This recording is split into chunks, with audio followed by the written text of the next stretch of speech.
Hello दोस्तों। पिछला video में हमने संसद समितियां किया था अनुच्छेद 118, वो था पार्ट ए। यह है पार्ट बी। वो पिछला वीडियो देखना 12 मिनट का है। आइए स्टार्ट करते हैं। संसद का ये पार्ट बी है। आर्टिकल 118 का है पार्ट बी। संसद कर्मय ये बता दिए थे 11 से AM से 6 PM तक होता है ना। पहले होता है 11 से 12 प्रश्नकाल।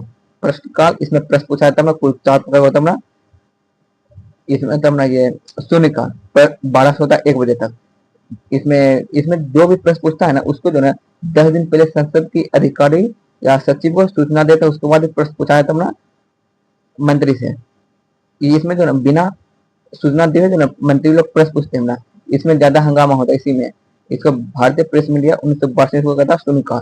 उसके बाद लंच 102 कहता है, तो ये IRCTC लगता था। Lunch IRCTC Indian railway canteen and tourism ये कॉर्पोरेशन है। कोई कौन पूछता है कौन लंच कराता है संसद को? IRCTC लंच कराता था 1 से 2।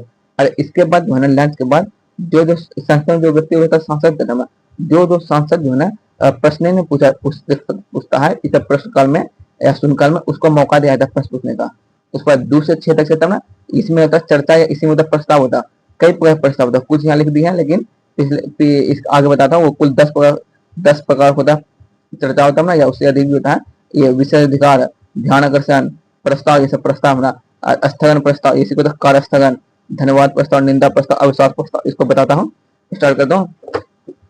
ये थोड़ा डेफिनेशन देख लो। संसद कार्रवाई क्या होता है? लो, संसद जब से काम करना शुरू किया, संसद स्टार्ट करता है 11 बजे से। प्रश्न पूछता है संसद में कार्रवाई कब से कब तक चलता है? 11 से 6 तक, 11 AM to 6 PM। संसद जब से काम करना शुरू हुआ और जब तक उसका कार्य बंद न हुआ, इसी बीच के समय को तो संसद कार्रवाई, जो 11 से 6 इसी बीच संसद कार्रवाई कहते हैं। इसको 2 भाग बांटते हैं, एक तो प्रश्नकाल, एक तो शून्यकाल। प्रश्नकाल होता है 11 AM से 12 AM, शून्यकाल 12 AM से 1 PM तक, 12 से 1। एक तो प्रश्नकाल 11 AM से 12 AM तक, ठीक है सुबह। यह नाम से स्पष्ट है, इसमें प्रश्न पूछे जाते हैं। इस प्रश्नकाल में जो भी प्रश्न पूछे जाते हैं उन्हें कम से कम 10 दिन पूर्व, जो बताया 10 दिन पूर्व सूचना संसद अधिकारी या संसद के जो महासचिव होता है उसको दी जाती है। इसमें 4 तरह के प्रश्न पूछे जाते हैं। इन 4 में से जो है ना 3 प्रश्न होते हैं जो सीधे मंत्री से पूछते हैं। इन 4 में से 4 प्रश्न पूछते हैं, 4 में से 3 प्रश्न सीधे मंत्री से पूछते हैं, तो मंत्री से पूछते हैं। ये 4 में देख लो। ये पहला तारांकित, तारांकित का इंग्लिश पूछा ऑर्डर है, याद रख लो। तारांकित इंग्लिश, इसे जो ना मौखिक प्रश्न पूछा जाता है ना। एक दिन में जो ये प्रश्न पूछता है, एक दिन में कितने प्रश्न पूछे जाते हैं? तारांकित में एक दिन में 20 प्रश्न पूछे जाता है। और एक व्यक्ति जो अधिकतम 5 प्रश्न पूछ सकता है, ये सब प्रश्न पूछता है। इंपॉर्टेंट है ये सब। और इसमें जो है जब कोई मंत्री जो है कोई प्रश्न पूछा, उस उत्तर जो मिलता है अध्यक्ष से वो समझ में नहीं आता है, तो उसको दोबारा पूछता है, उसी को तो स्पष्टीकरण, ताकि अच्छा से समझ जाए, उसी को तो स्पष्टीकरण। यही स्पष्टीकरण के जो है पूरक प्रश्न पूछता है। जो मंत्री समझ में नहीं आता प्रश्न पूछता है उसका उत्तर, इसलिए स्पष्टीकरण के लिए पूरक प्रश्न पूछता है। तारांकित में पूछा जाता है ना, एक व्यक्ति ये सब रखो। तारांकित में स्पष्टीकरण प्रश्न के लिए जो है ना, स्पष्टीकरण के लिए पूरक प्रश्न पूछा जाता है। पूछता निम्न में से किसी पूरक प्रश्न नहीं पूछता है। ये तारांकित में पूरक प्रश्न नहीं पूछा जा सकता है। तारांकित में पूछा जाता है ना, इसमें अधिकतम होता है 5 सदस्य का, एक सदस्य अधिकतम 5 प्रश्न पूछ सकते हैं। और एक दिन में मैक्सिमम 20 प्रश्न पूछा जाता है। तारांकित हो गया। और होता है ये आतंक, ये रिटर्न होता है। इसमें लिखित प्रश्न पूछा जाता है एक दिन में कितना 230 प्रश्न। एक दिन 200, इसमें जो है स्पष्टीकरण के पूरा प्रश्न नहीं पूछा था। इसमें आतंकित में रिटर्न, आतंकित में स्पष्टीकरण के पूरा प्रश्न नहीं पूछा था। ये लिखा है, ये तो अर्थ सुना। इसमें जो है ना यही चीज सेम इसमें पूरा प्रश्न पूछा जाता है। इसमें जो है ना 10 दिन जो है जो मंत्री प्रश्न पूछेगा उसको 10 दिन में जो है ना अंतर उसको उत्तर दे दिया जाता है। बस यही चीज है। अर्थ सुना इसी तरह से जाता है, यही चीज है। यह प्रश्न 10 दिन से कम की सूचना को तो नोटिस करता है देकर पूछे जाते हैं। इनका उत्तर या ये मौखिक को तो इंग्लिश ओरली दिया जाता है। इसका सूचना प्रश्न उत्तर होता है ओरली दिया था। ऐसा ही प्रश्न पूछेगा, सेम यही लिखा संविधान में। इसमें पूरा प्रश्न पूछा था एक गैर सरकारी था। ये 3 जो था ना वो पूछा था मंत्री से। ये जो ना ये गैर मंत्री पूछा था, गैर सरकारी मंत्री, तो उससे कि आपका काम किस क्षेत्र में कैसा चला, ये सब पूछा था। ये नीचे लिखे हैं गैर सरकारी से पूछे जाने वाले प्रश्न। जरूरी नहीं है कि मंत्री से ही प्रश्न पूछे जो मंत्री नहीं है अर्थात गैर सरकारी सदस्य है उनसे भी प्रश्न पूछ सकते हैं। जैसे हमें बताएंगे आप अपने क्षेत्र में कौन कौन सा काम कर रहे हैं, ये नोट ये तारांकित तारांकित जो प्रश्न हमारा अतारांकित हमारा अल्प सूचना प्रश्न, ये तीनों जो था ना ये मंत्री से पूछा जाता है। प्रश्न काल खत्म, उसके बाद शून्यकाल दूसरा है, ये 12 AM से 1 AM तक होता है। इसमें बिना सूचना दिए ही प्रश्न पूछता है।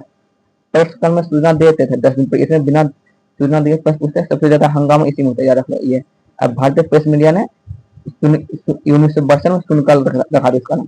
कब रखा था, डेट पूछता इंपॉर्टेंट है। 1962 में 1962 में भारतीय प्रेस मीडिया ने, उसका लंच होता है 1 से 2। कौन कराता लंच? संसद में भोजन IRCTC उपलब्ध करता है। IRCTC Indian railway canteen and tourism corporation.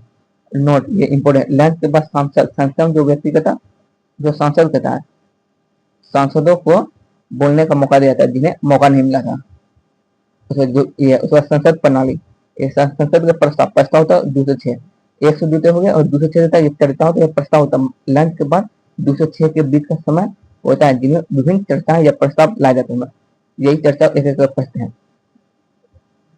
पहला विशेष अधिकार प्रस्ताव, यह प्रस्ताव जो ना संसद जितने सदस्य ना कोई भी ला सकता है। यदि कोई सदस्य है कोई जानकारी करके छुपा रहा है या अधूरी जानकारी बता रहा है अपना मंत्री को, तो उसके विरुद्ध लाया जाता है विशेष अधिकार प्रस्ताव।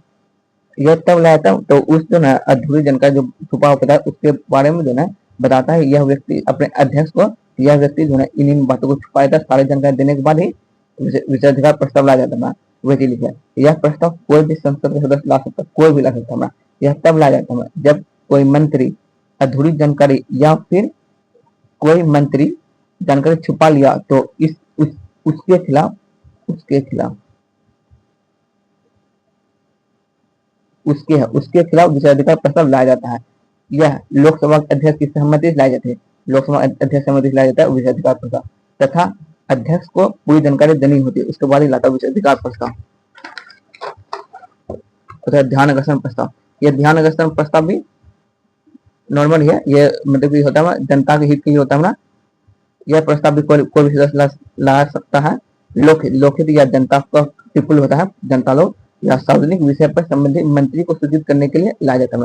कार्यस्थगन प्रस्ताव, कार्यस्थगन प्रस्ताव संसद जो कार्य चलता है ना उसी को रोक आपातकाल के दौरान में यह कार्यस्थगन प्रस्ताव आता है। जब वो संसद में कार्रवाई चलता है उसको रोक करके ये आपातकालीन मुद्दों पर जो चर्चा किया था उसको कार्यस्थगन प्रस्ताव कहता है।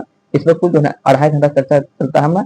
कार्यस्थगन प्रस्ताव प्रारंभ करने के लिए 50 सांसदों जो आवश्यकता हो, उसके बाद कार्यस्थगन प्रस्ताव 2.5 घंटा तक चलता है। उसके बाद जो कानून बनता है आपातकालीन मुद्दे पर कानून बनाया जाता है। इसी के साथ वैसे लिखे कार्यस्थगन प्रस्ताव किसी आपातकालीन या अविलंबनीय मुद्दे पर चर्चा के लिए इसे लाया जाता है। इसे लाने के लिए संसद में चलित चर्चा को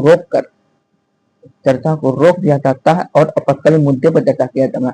जैसे हम बताए तो विदेशी आक्रमण, यह कार्यस्थगन प्रस्ताव लाने के लिए कम से कम 50 सदस्यों की सहमति आवश्यक है। पूछता है प्रश्न में कार्यस्थगन प्रस्ताव शुरू करने के कितना सदस्य मिनिमम है 50 सदस्य, ये होगा तभी होगा। इसने इस पर 2.5 घंटा है चर्चा चलता है, या 2.5 घंटा को मिनट में लिख सकता है, या 150 मिनट भी लिखा था 2.5 घंटा। ये अल्पकालीन प्रस्ताव, सेम कार्यस्थगन प्रस्ताव जैसा होता है अल्पकालीन, लेकिन जो सार्वजनिक हित के लिए होता है ये लोकसभा अध्यक्ष द्वारा जो है ये सप्ताह का जो है शुरुआती 3 दिन के इसमें कराया जाता है। इस पर भी 2 घंटा चर्चा होता है। या कार्यस्थगन प्रस्ताव के समान होता है, इस पर 2 घंटा चर्चा होता है। इसमें चर्चा सार्वजनिक महत्व के विषय पर, यानी कि लोकहित जनता कल्याण के होता है। अध्यक्ष या लोकसभा अध्यक्ष द्वारा अल्पकालीन चर्चा सप्ताह की शुरुआत का 3 दिन का समय दिया था। शुरुआत का 3 दिन में इसके बारे में ला, फिर आधा घंटा चर्चा, सेम उसी प्रकार में जन कल्याण के लिए आता है या लोकहित के लिए, जनता के लिए लाता है, हित के लिए।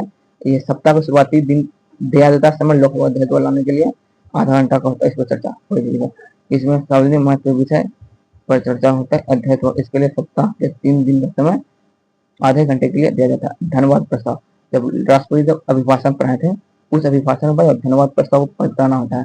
जब ये धन्यवाद प्रस्ताव पारित नहीं होगा तो जो भी मंत्री या मंत्री पद रहता है उसको त्याग कर देना पड़ता है। धन्यवाद प्रस्ताव पारित करने के लिए कम से कम जितना भी सदस्य है ना और संसद में उसके 50% सदस्यों की सहमति होनी चाहिए, तभी धन्यवाद प्रस्ताव पारित होता है। नहीं हो पाया तो उसको मंत्री पद को त्याग कर देना पड़ेगा। वही चीज है धन्यवाद प्रस्ताव। राष्ट्रपति के अभिभाषण के बाद उस पर धन्यवाद प्रस्ताव पारित किया था। धन्यवाद प्रस्ताव पारित करने के लिए कम से कम 50% सदस्यों की सहमति होनी चाहिए। अगर धन्यवाद प्रस्ताव पारित नहीं हो पाया तो मंत्रिपरिषद को त्यागपत्र देना पड़ेगा। निंदा प्रस्ताव, ये भी कोई भी ला सकता है। जब कोई मंत्री या मंत्रिपरिषद अच्छा से काम नहीं करता उसके विरुद्ध लाता है। यदि 50% से अधिक मत से जब पारित हो जाएगा उस मंत्री को त्यागपत्र देना पड़ेगा।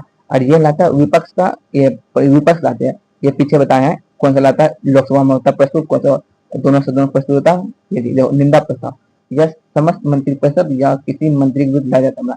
इसे 50% से अधिक मत से पारित होने पर मंत्रिपरिषद को त्यागपत्र देना पड़ेगा। 50% अधिक पारित हो गया तो त्यागपत्र देना पड़ेगा। तब लाया जाता है जब कोई मंत्री अपना कार्य ठीक ढंग से नहीं करता, अच्छा से नहीं करता, तब लाया जाता है। यह प्रस्ताव विपक्ष लाते, ये इंपॉर्टेंट। निंदा प्रस्ताव को लाता विपक्ष। अविश्वास प्रस्ताव, इसमें जो लोकसभा में, ये लोकसभा में आता है, ये पीछे बताया है किसमें लोकसभा था किसमें दोनों सदनों में। अविश्वास प्रस्ताव ये इंपॉर्टेंट है, इसमें लोकसभा में विपक्ष लाते हैं, अविश्वास प्रस्ताव से। एक सदन जो है एक बार लाया जाता है।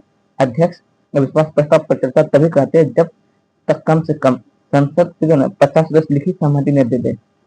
50 सदस्य लिखित सहमति के बाद ही अविश्वास प्रस्ताव किया जाता है। अध्यक्ष पर जब उसके बाद ये 50 लिखित दे दिया, उसके बाद लोकसभा अध्यक्ष पर दबाव बन जाता है, 10 दिन के भीतर उस पर चर्चा कराया जाता है।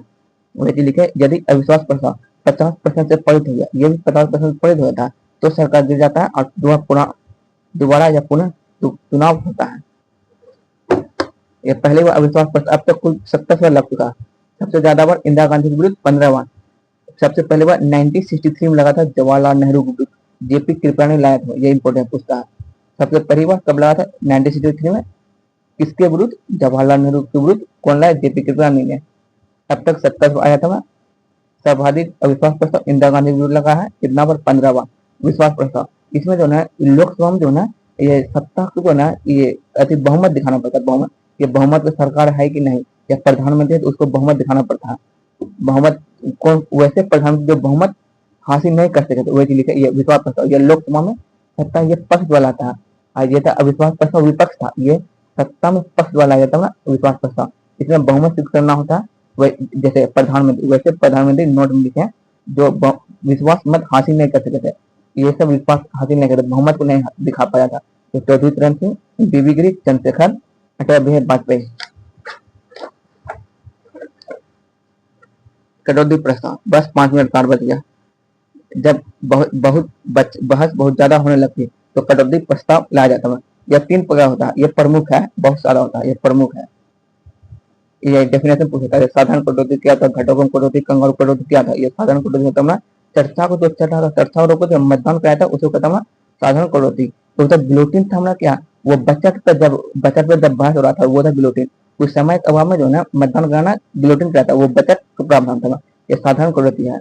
ये विधेयक जो चर्चा हो रहा है उसको रोक कर मतदान कराना साधारण कटौती कहता है। और घटकों कटौती जो विधेयक उसे जो है प्रावधान, महत्वपूर्ण प्रावधान पे केवल चर्चा होती है उसे घटकों कटौती कहता है। जब सारे प्रावधानों में से केवल महत्वपूर्ण प्रावधानों पर चर्चा कराई जाती है तो ऐसी प्रावधानों को घटकों कटौती कहता है। वो महत्वपूर्ण में से केवल पॉइंट पे छोड़ छोड़ के जब चर्चा होता है उसको कहता है कंगारू कटौती। कंगारू कटौती वह प्रावधानों जिसमें ये सब इंपॉर्टेंट देख लो, यही सब बताओ ना, शब्द छोड़ छोड़ के कुछ बिंदुओं, ये सब रहेगा, समझ लो कंगारू कटौती है। बिंदुओं पर ही चर्चा कराई जाती है, कंगारू कटौती कहते हैं ना। और नोट में ये दो विश्वास प्रस्ताव हो, विश्वास और अविश्वास प्रस्ताव, ये तो लोकसभा में था, ये दोनों विश्वास अविश्वास। निंदा प्रस्ताव, ध्यानाकर्षण प्रस्ताव, कार्य स्थगन या स्थगन प्रस्ताव, यही है। ये सभी प्रस्ताव दोनों सदन या लोकसभा एंड लास्ट में दोनों में आता है। ये सब विश्वास अविश्वास लोकसभा में आता है। आर्टिकल 119 देख लो, 118 हो गया कंप्लीट। 119 इसमें जो है संसद जो है वित्त यानी कि पैसा की चर्चा है। आर्टिकल 119 संसद वित्त कार्य संबंधी प्रक्रिया विधि द्वारा विनियमन, यही चीज लिखा होगा। आर्टिकल 119 संबंधी संसद को पैसा संबंधी। आर्टिकल 20 संसद में बोले जाने वाली भाषा है ना, ये संसद जो हिंदी या अंग्रेजी बोला जाएगा, या कोई सांसद जो रहता है सांसद उसको हिंदी अंग्रेजी नहीं आता है, वो अध्यक्ष सभापति से अनुमति लेकर लोकल लैंग्वेज बचाता है। वही लिखे 120 संसद में प्रयोग की जाने वाली भाषा, संसद में केवल हिंदी या अंग्रेजी उसका इंपोर्टेंट प्रश्न प्रयोग हो सकता है। यदि किसी सांसद संसद जो है सांसद का था कोई ये दोनों न आए तो वह संसद, ये सांसद, अध्यक्ष लोकसभा अध्यक्ष या सभापति, ये राष्ट्रसभा में होता है ना, किसे अनुमति लेकर अपनी क्षेत्र भाषा बोल सकता है इन लोकल लैंग्वेज। 121 आर्टिकल 121 में ये संसद जो ना ये जजों जो ना आसन कार्य प्रणाली पे चर्चा नहीं कर सकता। वो मतलब किस दिन एब्सेंट है किस दिन प्रेजेंट है उस चीज पे संसद जो ना नहीं कर सकता जज के बारे में और क्यों नहीं है ये सब नहीं कर सकता ना, लेकिन उसमें महाभियोग लगा सकता। वही लिखा है आर्टिकल 121 में संसद जजों के कार्य जजों का आचरण कार्य प्रणाली नीति से मदद दिन में क्या करता नहीं करता एब्सेंट की सब पे किसी पर चर्चा नहीं कर सकता किंतु उन पर महाभियोग लगा सकते हैं। उसी प्रकार जो ना आर्टिकल 122 में न्यायालय जो न्यायालय सुप्रीम कोर्ट ये संसद की कार्रवाई की जांच नहीं करेगा। संसद में कार्रवाई चलता है तो बहस हुआ चलता है उस पर जांच नहीं, लेकिन जो विधेयक रहता है उसकी जांच करेगा संवैधानिक है नहीं। आर्टिकल 122 न्यायालय द्वारा संसद की कार्रवाई की जांच नहीं की जाएगी किंतु विधेयक संवैधानिक है या नहीं इसकी जांच की जा सकती है। आर्टिकल 123 ये इंपॉर्टेंट राष्ट्रपति का अध्यादेश। राष्ट्रपति का अध्यादेश को कहता है इंग्लिश में ऑर्डिनेंस। जब संसद में कोई शब्द नहीं चलता कोई शब्द मतलब जो बताया तुमने बचत शब्द मानसून शब्द शीतकालीन शब्द वही शब्द है तब आपातकालीन कानून और आपातकालीन कानून की जरूरत है तो मंत्रिमंडल का प्रमुख होता है प्रधानमंत्री इसलिए प्रधानमंत्री लिखे मंत्रिमंडल या प्रधानमंत्री के सिफारिश पर राष्ट्रपति अस्थायी कानून बना देता है जिसे अध्यादेश कहता है। और आर्टिकल 213 में ना यह राज्यपाल का अध्यादेश ये भाग से हम बताएंगे इसको 10 में का टॉपिक बन गया। अध्यादेश एक अस्थायी कानून है ये अस्थायी कानून बनाने के लिए 6 माह या 42 दिन ये दोनों में से कोई भी एक रहेगा 6 माह या 42 दिन के भीतर संसद से पारित कराना होता है अन्यथा अध्यादेश समाप्त हो जाएगा। राष्ट्रपति अध्यादेश को कभी राष्ट्रपति लगाता है राष्ट्रपति तभी वापस ले सकता है। एक राष्ट्रपति जितनी बार अध्यादेश ला सकता है राष्ट्रपति वो एक बार अध्यादेश लाए अपने कार्यकाल के दौरान 2 बार लाए जब 5 वर्ष के अंदर 3 वर्ष तक कितनी बार ला सकता है लिखे। अध्यादेश अधिकतम अंतराल मतलब एक बार जो अध्यादेश आता है अधिकतम 6 माह तक होता है। यदि इन 6 माह के बीच कोई सत्र प्रारंभ हो जाता है तो अध्यादेश शक्ति जो है मात्र 42 दिन तक रहता है। यदि ये अध्यादेश आया हुआ प्रारंभ और इसका अधिकतम ये 6 माह तक ये अध्यादेश जो कानून बनता है वो 6 माह तक हमला इन 6 माह के बीच में जो राष्ट्रपति कभी वापस ले सकता है मैक्सिमम तक 6 माह तक। और इन 6 माह यदि कोई सत्र आ गया जो सेशन चलता है बच्चा मासिक उस 6 माह के अंदर यदि सत्र आ गया तो उसको अब ये समाप्त हो जाएगा और केवल 42 दिन तक रहेगा। यदि इसलिए कहा जाता है अधिकतम जो है अध्यादेश रहता है 6 माह और ये प्लस मतलब और 6 सप्ताह या 6 सप्ताह यानी कि एक सप्ताह होता है 7 दिन इसलिए 6 सप्ताह या 42 दिन अधिकतम होता है अध्यादेश। अध्यादेश की अधिकतम अवधि ये जा रहा है अधिकतम अवधि में 6 माह 42 दिन या 6 माह 6 सप्ताह 6 माह और 6 सप्ताह क्योंकि पक्का पक्की 6 माह में कोई अध्यादेश की शुरुआत हुआ और पक्का पक्की 6 माह हो गए और यहाँ पे कोई सत्र आ गया 6 माह में तो अब ये 8 42 तक बढ़ जाए इसलिए ये लिखे आर्टिकल 213 राज्यपाल का अध्यादेश है नोट में यदि राष्ट्रपति का अध्यादेश और राज्यपाल का अध्यादेश ये बढ़ाएंगे भाग 6 में भाग 6 नोट में यदि राष्ट्रपति का अध्यादेश और राज्यपाल का अध्यादेश ये दोनों अध्यादेश जो आर्टिकल 13 से जो न्यायिक समीक्षा यानी सुप्रीम कोर्ट द्वारा इसमें समीक्षा किया जा सकता है हमारा कि अध्यादेश जो हुआ ये कानून बना है वो मंत्रिमंडल सिफारिश हुआ है या नहीं हुआ ये चीज किया जाएगा न्याय समीक्षा। अध्यादेश आंतरिक रूप से लोकतंत्र का प्रतिकूल होता है प्रतिकूल मतलब कि उल्टा प्रभाव यानी कि खराब प्रभाव होता है। और ये एक इम्पोर्टेंट है वीडियो में पूछा था प्रश्न याद कर लो इम्पोर्टेंट फॉर्मूला लिख लो इसको रीथिंकिंग डेमोक्रेसी का लेखक रजनी कोठारी ये पूछ सकता है हमारा नेक्स्ट एग्जाम में। नेक्स्ट वीडियो लेकर आएंगे सर्वोच्च न्यायालय या उच्चतम न्यायालय सुप्रीम कोर्ट इसे यूएसए से एससी से बताएंगे एससी मतलब सुप्रीम कोर्ट इसे यूएसए से लिया गया सुप्रीम कोर्ट को आर्टिकल 124 से पिछला वीडियो में लेकर आते हैं सुप्रीम कोर्ट का गठन करता है सुप्रीम कोर्ट में 33 जज एक चीफ जस्टिस ऑफ इंडिया पूरे 34 जज। नेक्स्ट वीडियो में लेकर आएंगे सब्सक्राइब करो अब बताओ कमेंट में कैसा लग रहा है मिलते हैं नेक्स्ट वीडियो में सब्सक्राइब करो लाइक करो ये चीज याद रखना ये इंपॉर्टेंट है। ये बोला कौन सा बहुमत हासिल नहीं कर सका था। मिलते हैं नेक्स्ट वीडियो में।